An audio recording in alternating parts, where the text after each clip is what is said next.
Another attorney commercial with big promises? Millions of dollars, practicing law 24 hours a day, blah, blah, blah. Let's get rid of the smoke and mirrors. None of that really matters. What does matter? Having a medical doctor as your attorney. That matters.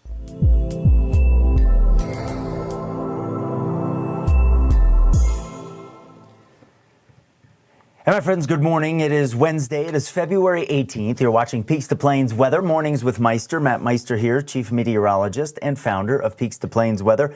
Got my mug here this morning, and I've got the American Classic Coffee Woody's Brew in here. It's a light roast. It's delicious. Check this out. This is Spencer Verheine's grandpa in World War II. That's Woody there. I love American Classic Coffee. It is so delicious, and it starts my day off right. How are you? Everybody okay after all the wind yesterday? Man, that was a lot. We knew it was going to be, and that certainly was the case. Check this out. The wind gusts across the area. There was actually an 87-mile-an-hour gust on Monarch Pass that I didn't get into my graphic here.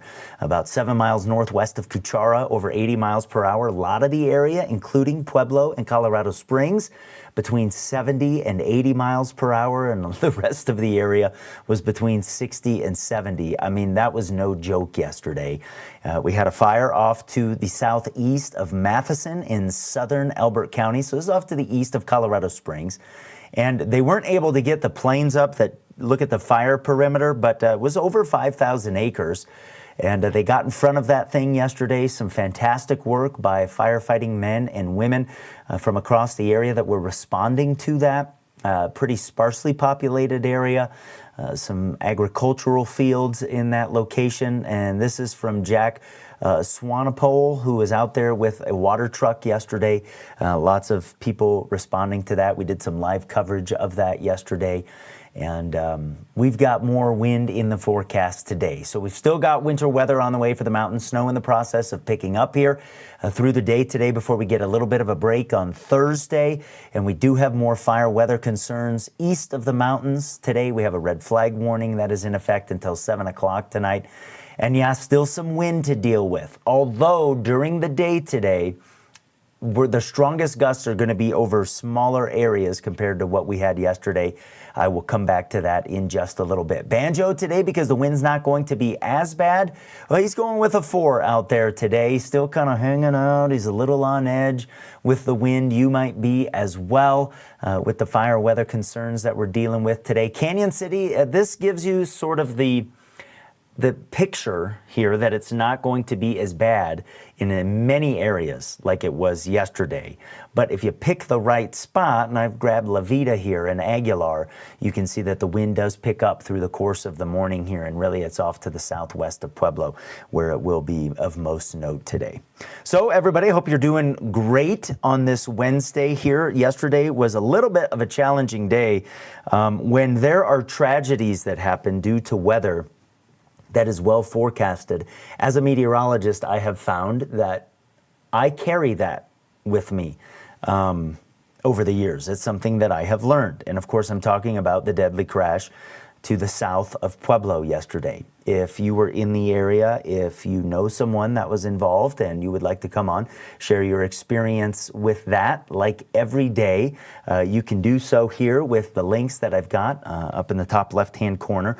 Put those into the browser on your phone or your laptop, and you can join me. Those are the same every day. So, this is our weather together. I invite you to come on, and the interaction is some of what, to me, is exciting about Peaks2Plains Weather. So I also have those in the posting of the live that I did on social media. I do want to talk about here for a second what may have sort of added to that yesterday. Obviously, we had the large-scale wind moving through the area. But there may have been something on a smaller scale that exacerbated the wind in that area, or at least helped to pick up the dust. So we're looking at the visible satellite yesterday. So this is what our eye would see from space here. And you can see that batch of clouds coming off the hills. And I grabbed from 9 o'clock until 11 o'clock yesterday. And that's right when the front was moving off of the hills. And of course, Stem Beach on I-25 is that first exit when you're kind of heading out of the Pueblo metro area. So you can see that, yeah, we had the front moving through. But if I come in closer, there's a little feature here that pops up, and I'm going to let it loop through a couple times and look sort of off to the southwest of Pueblo. Your eye might grab what's a little bit brighter of a cloud representation all of a sudden coming over the wet mountains and then moving off to the east. So I'm going to stop the clock here and I'm going to manually grab it through and show you what I'm talking about. So if we come forward in time, right there is the brighter cloud feature that I'm talking about. And watch what happens to this as we move forward in time to 9:30, and then we hit 10 o'clock, and notice that it's not as bright as it's moving toward I-25. Now that feature is right on the front, but what that is an enhanced area of convection. And so if I advance forward here and add the radar to that, I'm going to let this loop through the same time frame here. And if you look at that same area, your eye will notice that there is an enhancement of the reflectivity, or a more intense return on the reflectivity in the radar here. I'm going to let it go through one more time before I grab it and then move it forward. So what we're going to watch for here is where on the satellite we saw the brighter return, or the more intense albedo with the sun bouncing off the clouds, and then that got less intense. When we move the radar through here at the same time, in about the same place, you see the radar has a little enhancement here. So there's a little bit more, a higher reflectivity return in the radar. And so what that is showing is this little area of convection that we had yesterday that was what was trying to be a thunderstorm. Now, if I move forward in time, as that crosses the state highway, notice how the intensity of that, especially as it moves toward I-25, right here decreases pretty quick. And the echo almost goes away. And that's right about the time that the accident was happening. So what you have here is this convection that went up. There was an area of enhancement within the cloud, an updraft that was happening, that then collapsed. Now, yesterday when I was doing the coverage of that Matheson storm, or the Matheson fire, excuse me, someone asked about this. And we looked at the radar in real time. What I'm showing you here is a composite of all of the radars in the area. But we were looking at the single site radar data, and we didn't see anything in the velocity that indicated, at least at the lowest tilt, that there was a downburst. But there probably was, from what we just looked at there. That may have helped to kick up some of the dust that ended up reducing the visibility in that area and contributing to that deadly pileup that we had on I-25. So I hope that makes sense. You know, there are some other things I would need to do a little bit deeper kind of analysis, but on a sort of quick scale here early this morning, it looks like that is could have contributed to that for sure. So I now am going to head over and do our forecast for today. If you have comments that you would like to add to that, let me know, please. And, you know, we'll get to that. If we need to come back to it, we will. Ann says good morning, and that she loves that coffee. Of course, she's talking about the Woody's Brew here. Ann, good morning to you. Yes, I love it as well. I think it is extremely delicious. Okay, let me head over to the weather wall. Let's talk about our forecast for today, because it's a little bit interesting. While it's different than yesterday, we still have concerns to be aware of, and certainly concerns to talk about. We're just going to see the strongest gusts today in smaller areas and even into tonight. So here's where we are this morning. Alamosa's got some gusts to 30 here, Walsenburg to 26. We will see those gusts pick up here as we move through the morning. The reason being because the next system is on its way in. So here's the jet streak from yesterday moving off to the east. Here comes the next one. This is the system that's going to impact us today into tonight. It is going to increase our wind locally. It's going to pick up the snow over the mountains again. So if we move from now through the day here, there's a couple things I want you to notice. Yes, we're going to be windy, but on the large scale here, when I've kind of pulled back and we lose some of the small scale data, you don't see the wind gusts as strong as yesterday when the models were picking up the 50 plus stuff over the plains. I mean, you get some areas over the mountains where we have some enhancement, but this is not yesterday on the large scale. Okay, but on the smaller scale, we are going to have some very strong wind. So here's into tonight. That's when the high wind warning for the areas off to the south of Pueblo expires. And so if we zoom into these areas, which does include Pueblo, Walsenburg, Trinidad, Wet Mountains, Wet Mountain Valley, Sangre de Cristos, back into the San Luis Valley here, this lasts until 7 o'clock tonight. And so let's take a more detailed model view at what's happening here. Through the course of the morning, the wind starts to pick up. And you look at La Vida here, and of course I've represented some of the towns just so we can all be familiar with the actual points in the model. As we hit the late part of the morning, the wind really starts to ratchet up. And while the model's showing 50 here in La Vida, notice that there are some areas where the wind will be stronger. So along some of the eastern slopes, we have the potential for some 75, maybe 80 mile per hour wind gusts today. But again, it'll be in smaller scale areas than yesterday when it was just brute force wind cruising through everywhere in southern Colorado. We still have fire weather concerns, of course. The wind will still be something that you notice. It's just those strongest and potentially damaging type gusts today are going to be more confined. And that will last all day long here. So it's the southern I-25 corridor, the mountains, the valleys west of there that we have the biggest concerns about. So you can see that we're still, yes, getting some wind, maybe up to 40, 45 miles per hour across the plains. But the strongest gusts that start to decrease during the evening are over a smaller scale, like I said. But watch this. As we get into tonight, the model starts picking up some strong wind around Pueblo. Well, there's a different high wind situation that we have to watch for tonight in the Pikes Peak region up into the mountains west of Denver. And so this is a high wind watch that's probably going to be upgraded as I look at things here. So I'm going to show you a zoomed in map for areas farther to the north, and we'll watch the mountains west of Denver here into the Colorado Springs metro area, specifically along the slopes of Pikes Peak, the Rampart Range, up into the mountain areas to the west of I-25 across Douglas County. We move into the overnight here, and you see again some small scale wind that is picking up here. And you see some gusts maybe up around 50 crossing the interstate, but right up against the hills we may get some gusts to around 75 miles per hour overnight as a cold front comes in from the north and we get some enhanced acceleration down the eastern slopes of the Rocky Mountains. This cold front might also produce a little bit of snow around Lyman. Temperatures today, not too different than yesterday, really, maybe a couple degrees lower, still into the 60s out across the eastern plains, 30s and 40s over the mountains. Watch what happens with the snow that we increase here over the mountains through the day as that system comes in from the west. Nothing expected out across the plains. Like yesterday, we hit the afternoon, we might find a couple showers up against our local mountain communities.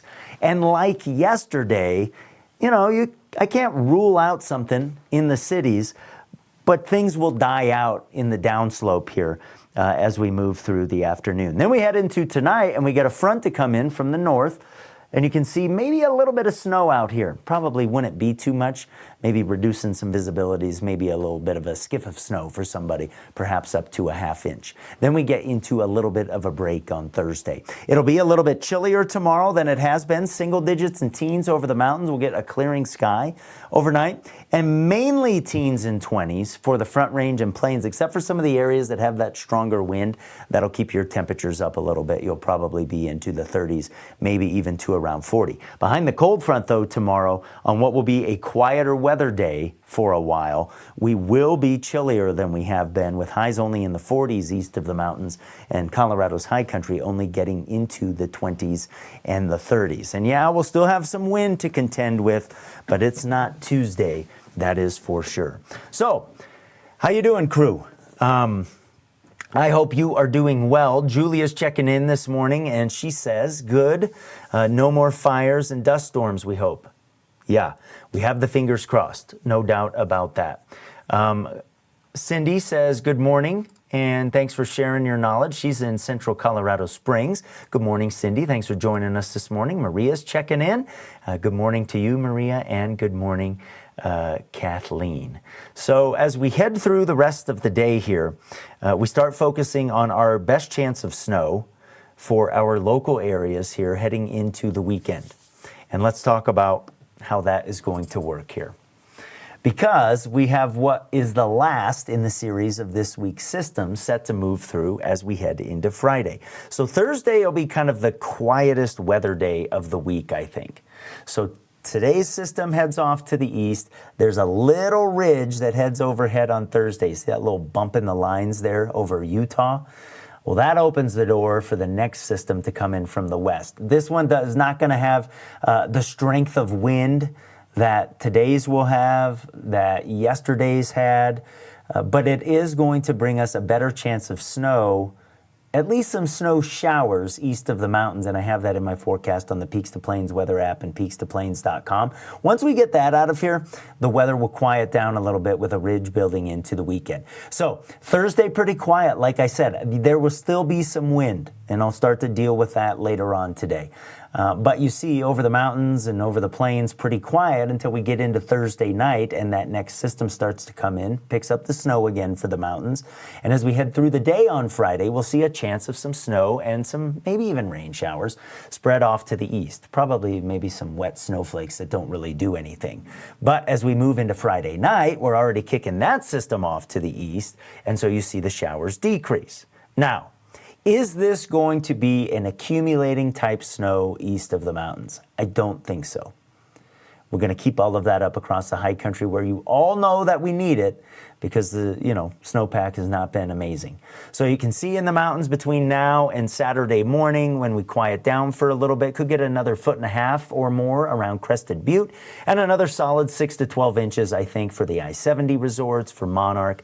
A little bit heavier snow off to the south as well, where we could get another foot or two perhaps across some of the southern mountain areas in the San Juans to around Wolf Creek, and the computer model showing that on the high end of things it could be closer to 3 feet of snow coming in today, and then just getting a little bit more here as we head from late Thursday night into Friday. Again, east of the mountains, am I expecting that? I don't think so. But we are going to be even chillier on Friday than we'll be tomorrow. So certainly getting colder here for the end of the week. Kind of a cool day Saturday. Temperatures warming up here as we head into next week. And our forecast gets a little bit quieter that I will say I am not going to be upset about. All right. Let's check in with a couple other people here this morning. David from Eads is saying good morning. Glad the wind is going to tone down a little bit. Tumbleweeds yesterday were all over the place for sure. If you had some of those in that area, no doubt about that. And David, thanks for watching here this morning. I would tell you, I'm watching the numbers in real time, and as we're 6 weeks into Peaks2Plains Weather here, that you are sharing this with your friends. I greatly, greatly appreciate that. I committed to the first 3 months of this, not doing any sort of advertising other than on my own social media channels and asking you to share it with your friends. So here's a QR code where you can download the Peaks2Plains Weather app. And before we wrap up for today, I want to show you some new things that I have done on Peaks2PlainsWeather.com. Because if that's kind of your main spot to interact with Peaks2Plains Weather when we're not doing live stuff, check this out. I have built a weather command center on there that has an interactive map. It has the hourly forecast. It has when I do push alerts. It has my extended forecast. And this is for where you are. So you can see some search tabs in here. Like if I put in, let's say, Kiowa, Colorado. If I go ahead and put that in there. Oh, I can't do this in the browser with my system that I'm using. But you can change the location to where you are.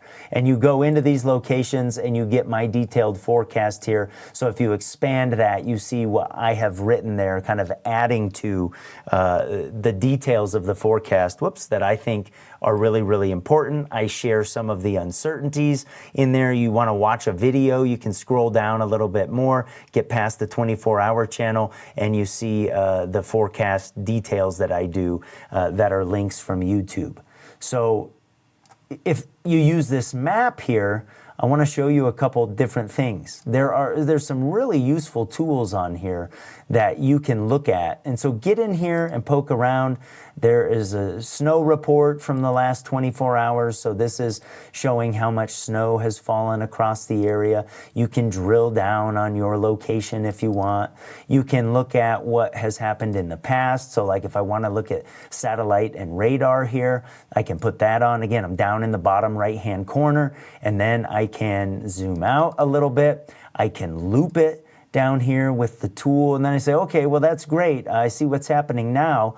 What about into the future? Well, there's a little tab down here at the bottom where now I'm looking at computer model data, and I have different overlay tabs I can do on there. We can load this up. Again, we can zoom back out. Right? You get the larger scale. You see that system coming in from the west today. Last thing I want to show you, in the bottom left-hand corner down here, there's a little sort of locator icon. You can put different locations into this area. So like what I've done is put my son's college town in Indiana, his location in there. I can save that. I can come back to it the next day, and it is still there. So that's a really, really useful tool that I invite you to check out on Peaks2PlainsWeather.com. It's kind of the extension of the app in a web browser, if you will, is what I was trying to do on there. So Jim Martin checking in this morning. He's wearing his Peaks to Plains swag.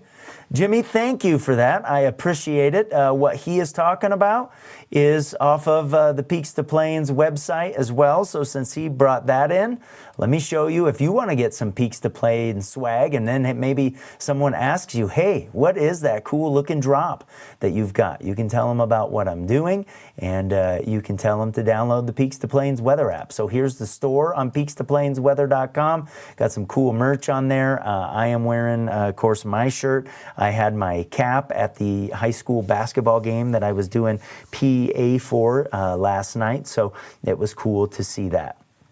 Ingrid says, good morning, Matt. You're doing great things here, and I'm glad to share. Ingrid, thank you so much. Good to hear from you.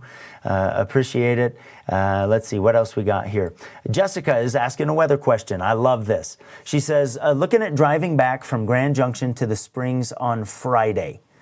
Sounding a bit slick, but not a blizzard. Jessica, the storm coming in here for the end of the week is not going to have the wind that we will have today over the mountain areas or that we had with the first round of snow this week. So that's some good news. I would have no problem driving that.